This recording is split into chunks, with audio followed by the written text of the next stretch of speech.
Hello friend, मैं दीपक अपने YouTube channel mechanical वाला में आपका स्वागत करता हूं। आज से मैं मैकेनिक्स का सीरीज स्टार्ट कर रहा हूं, जिसमें मैं मैकेनिक्स का फुल सिलेबस डिस्कस करूंगा।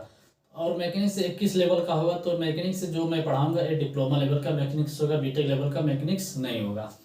और एक लैंग्वेज क्या होगा, तो इसमें हिंदी और इंग्लिश दोनों में पढ़ाई होगी। तो आइए हम देखते हैं मैकेनिक्स क्या होता है। फर्स्ट ऑफ ऑल मैं बता दें मैकेनिक्स किस डिप्लोमा के किस किस ब्रांच के लिए इंपॉर्टेंट होता है। तो mechanical engineering, civil, electrical, CS, paint, plastic और भी केमिकल के लिए भी इम्पॉर्टेंट होता है।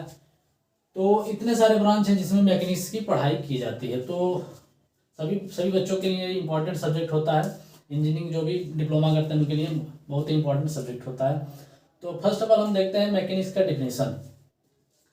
Mechanics is a branch of science in which studies deal with force and its effect on physical body.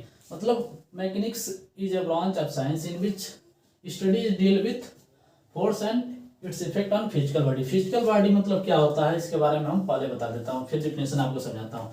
Physical body मतलब होता है भौतिक पिंड। अब भौतिक पिंड क्या होता है? ऐसा वस्तु, ऐसा पिंड जिसको हम हाथ से टच कर सकते हैं, उससे हम भौतिक पिंड बोल देते हैं।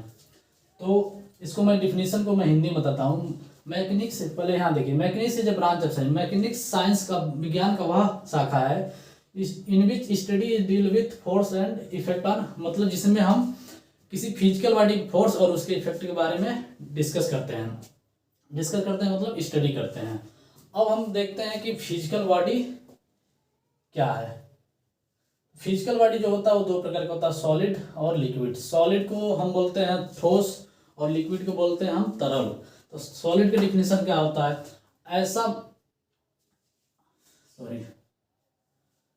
ऐसा बॉडी जो नॉर्मल टेम्परेचर पे बहता ना हो, वैसा उसे हम सॉलिड बोलते हैं। मतलब इंजीनियरिंग के डिफिनेशन में बता रहा हूँ, आप इंजीनियरिंग कर रहे हैं तो इतना आपको पता होगा सॉलिड क्या होता है, लिक्विड क्या होता है, लेकिन मैं मोटा मोटी आपको बता रहा हूँ। लिक्विड क्या होता है? ऐसा वस्तु जो नॉर्मल टेम्परेचर पे बहता हो उसे लिक्विड कहते हैं। अब सॉलिड को फर्दर दो पार्ट में कैटेगराइज किया गया है। पहला है रिजिड बॉडी, फिर डिफॉर्मेबल बॉडी। रिजिड बॉडी क्या होता है? रिजिड बॉडी को हिंदी में बोलते हैं दृढ़ पिंड और डिफॉर्मेबल को बोलते हैं विरूपित पिंड। रिजिड बॉडी किसे कहते हैं? ऐसा पिंड जिसमें हम फोर्स लगाते हैं उसमें कोई चेंज ना हो, उसे हम रिजिड बॉडी बोलते हैं। और डिफॉर्मेबल बॉडी किसे बोलते हैं? ऐसा पिंड जिस पर हम फोर्स लगाएं और उसमें कुछ ना कुछ चेंज हो, उसे हम डिफॉर्मेबल बॉडी बोलते हैं। अब यहाँ पर एक टर्म आया है एफसी। एफसी क्या होता है? तो मैं एफसी के बारे में बता देता हूँ।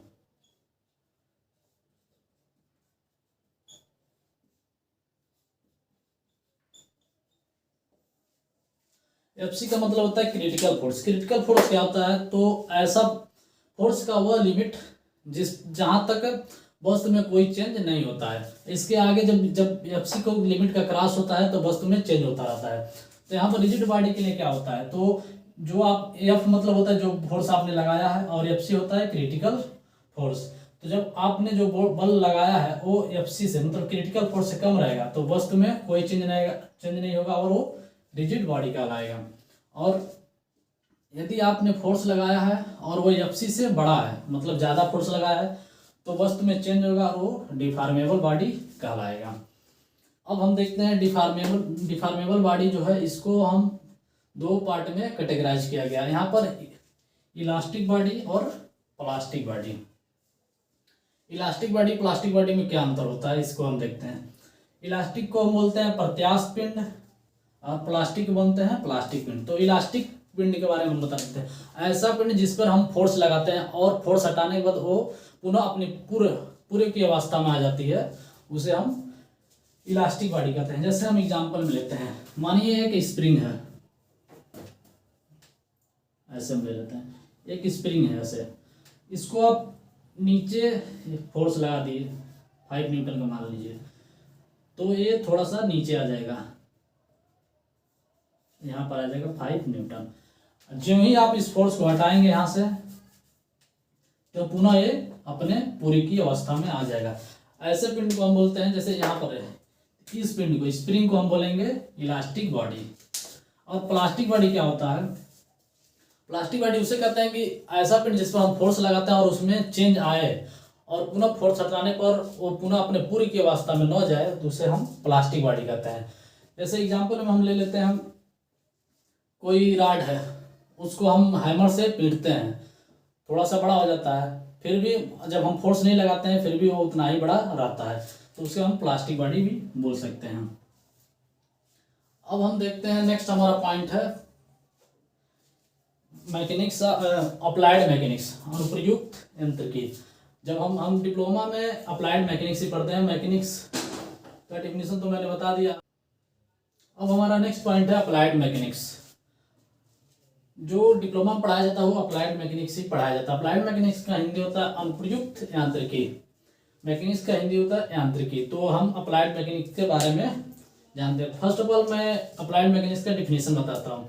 It is a branch of engineering science.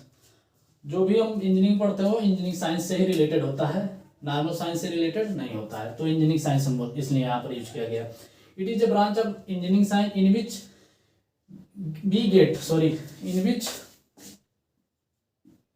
We get solution related to engineering problem. मतलब अप्लाइड मैकेनिक्स इंजीनियरिंग साइंस का वह ब्रांच है जिसमें हम इंजीनियरिंग से रिलेटेड प्रॉब्लम की या समस्या की हम समाधान खोजते हैं, इसे हम अप्लाइड मैकेनिक्स बोलते हैं। जैसे कि मान लीजिए हमें एक टेबल बनाना है,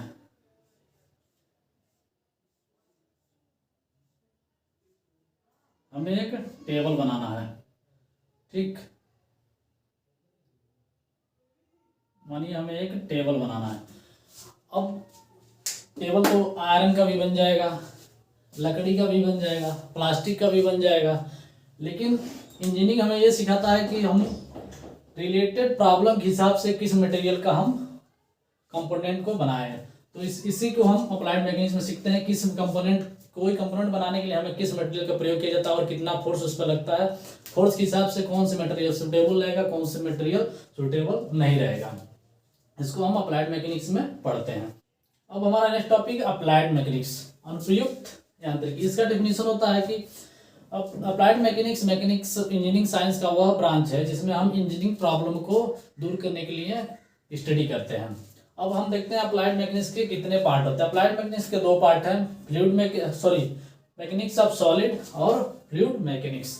इसका हिंदी होगा ठोस यांत्रिकी और फ्लूइड मैकेनिक्स का हिंदी होगा तरल यांत्रिकी। अब ठोस यांत्रिकी का हम लोग डिफिनेशन पढ़ते हैं। तो ठोस यांत्रिकी डिफिनेशन क्या है? अप्लाइड मैकेनिक्स का वह ब्रांच है जिसमें हम सॉलिड मटेरियल या सॉलिड बॉडी पर लगने वाले फोर्स और उसके इफेक्ट के बारे में स्टडी करते हैं, उसे हम मैकेनिक्स ऑफ सॉलिड बोलते हैं।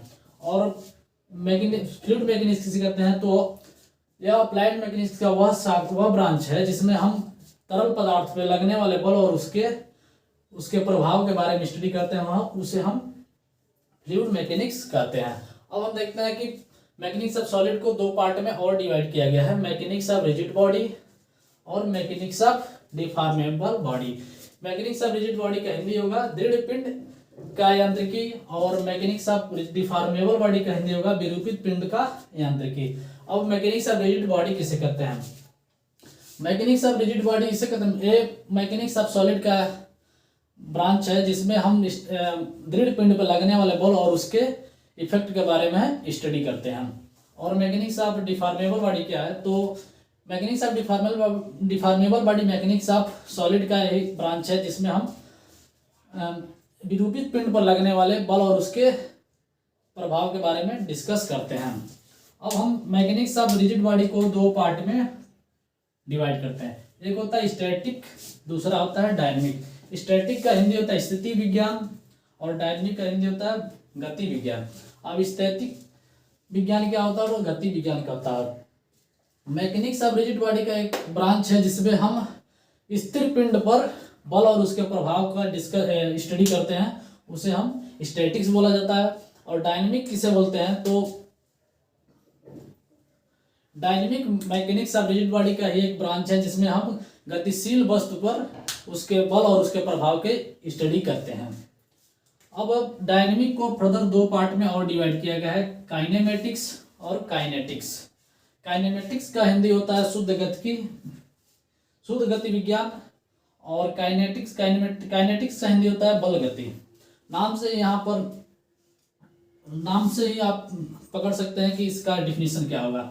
तो यहाँ पर शुद्ध गति मतलब केवल गति के बारे में डिस्कस किया जाता है, बात किया जाता है, और यहाँ पर बल और गति दोनों के बारे में डिस्कस किया जाता है। तो काइनेमेटिक्स का डिफिनीशन क्या होता है, तो ऐसा पिंड जिसपे केवल गति के बारे में ही हम बात करते हैं उसे हम काइनेमेटिक्स बोलते हैं। और काइनेटिक्स किसे बोलते हैं, ऐसा पिंड जिस पर हम बल और उसके प्रभाव दोनों के बारे में बात करते हैं उसे हम काइनेटिक्स बोलते हैं। ये रहा मैकेनिक्स का इंट्रोडक्शन। नेक्स्ट वीडियो में मैं मैकेनिक्स का फर्स्ट चैप्टर स्टार्ट करूंगा। अगर वीडियो आपको अच्छा लगा हो तो चैनल को सब्सक्राइब करें, वीडियो को लाइक करें, अपने दोस्तों में भी शेयर करें और कमेंट के माध्यम से बताएं वीडियो में कोई अगर गलती हुई हो तो उसको कमेंट के माध्यम से आप बता सकते हैं।